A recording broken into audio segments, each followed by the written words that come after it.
PM Kisan ಯೋಜನೆಯ ಮತ್ತೊಂದು ಅಪ್ಡೇಟ್ಗೆ ಎಲ್ಲರಿಗೂ ಸ್ವಾಗತ. ನಾನು ನಿಮ್ಮ ಪ್ರೀತಿಯ ಶಿವು. ಇವತ್ತಿನ ಒಂದು ವಿಡಿಯೋದಲ್ಲಿ ಪಿಎಂ ಕಿಸಾನ್ ಯೋಜನೆಯ 23ನೇ ಕಂತಿನ ಹಣಕ್ಕೆ ಸಂಬಂಧಪಟ್ಟಂತೆ ಈಗ ಒಂದು ಮಹತ್ವದ ಮಾಹಿತಿ ಆದರೆ ಬಂದಿದೆ. ಸೊ ಬನ್ನಿ ಅದರ ಬಗ್ಗೆ ನಾವು ಈ ವಿಡಿಯೋದಲ್ಲಿ ಇನ್ಫಾರ್ಮೇಷನನ್ನು ತಿಳ್ಕೊತಾ ಹೋಗೋಣ. ವಿಡಿಯೋವನ್ನು ಸ್ಟಾರ್ಟ್ ಮಾಡ್ತೀನಿ. ಅದಕ್ಕಿಂತ ಮೊದಲು ನೀವಿನ್ನು ನಮ್ಮ ಚಾನಲ್ಗೆ ಸಬ್ಸ್ಕ್ರೈಬ್ ಮಾಡದೇ ಇದ್ದರೆ ಈ ಕೂಡಲೇ ಚಾನಲ್ಗೆ ಸಬ್ಸ್ಕ್ರೈಬ್ ಮಾಡ್ಕೊಳ್ಳಿ ಮತ್ತು ಲೈಕ್ ಮಾಡಿ.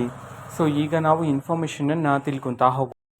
ಸೊ ಇವತ್ತು ಪಿ ಎಂ ಕಿಸಾನ್ ಯೋಜನೆಯ 23ನೇ ಕಂತಿನ ಹಣವನ್ನು ಬಿಡುಗಡೆ ಮಾಡಲಾಗ್ತಿದೆ ಅಂತ ಹೇಳಿ ಈಗ ಮಾಹಿತಿಯನ್ನಾದರೆ ತಿಳಿಸಿರ್ತಕ್ಕಂಥದ್ದು. ಯಾವ ಜಿಲ್ಲೆಗಳಲ್ಲಿನ ರೈತರ ಖಾತೆಗಾದರೆ ಇವತ್ತು ಪಿ ಎಂ ಕಿಸಾನ್ ಯೋಜನೆಯ 23ನೇ ಕಂತಿನ ಹಣವನ್ನು ಇವತ್ತು ಬಿಡುಗಡೆ ಮಾಡಲಾಗ್ತದೆ.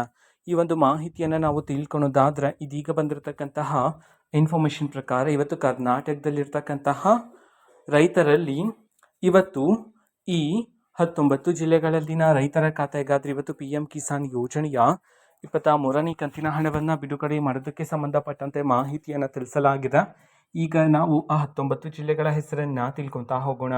ಮೊದಲಿಗೆ ದಕ್ಷಿಣ ಕನ್ನಡ, ಧಾರವಾಡ, ದಾವಣಗೆರೆ, ಗದಗ, ಹಾಸನ, ಹಾವೇರಿ, ಕಲಬುರಗಿ, ಕೊಡಗು, ಕೋಲಾರ, ಕೊಪ್ಪಳ, ರಾಮನಗರ, ಶಿವಮೊಗ್ಗ, ವಿಜಯಪುರ, ವಿಜಯನಗರ, ಚಾಮರಾಜನಗರ, ಚಿಕ್ಕಬಳ್ಳಾಪುರ, ಚಿಕ್ಕಮಗಳೂರು, ಚಿತ್ರದುರ್ಗ, ಬಾಗಲಕೋಟೆ.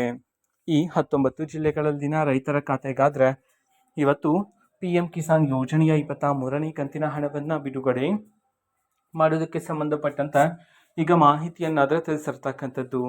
ಓಕೆನಾ. ಸೊ ಇದು ಇವತ್ತಿನ ಒಂದು ವಿಡಿಯೋ. ಇದೇ ರೀತಿ ಇನ್ನು ಹಲವಾರು ಯೋಜನೆಗಳಿಗೆ ಸಂಬಂಧಪಟ್ಟಂತೆ ಮಾಹಿತಿ ಬಂದ ನಂತರ ಆದಷ್ಟು ಬೇಗ ನಾನು ನಿಮಗೆ ಇನ್ಫಾರ್ಮೇಷನನ್ನು ತಿಳಿಸ್ತೀನಿ.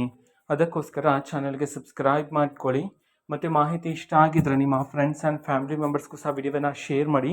ಜೊತೆಗೆ ಚಾನಲ್ಗೆ ಸಬ್ಸ್ಕ್ರೈಬ್ ಮಾಡಿಕೊಂಡು ಸಪೋರ್ಟ್ ಮಾಡಿ. Thank you. ಬಾಯ್.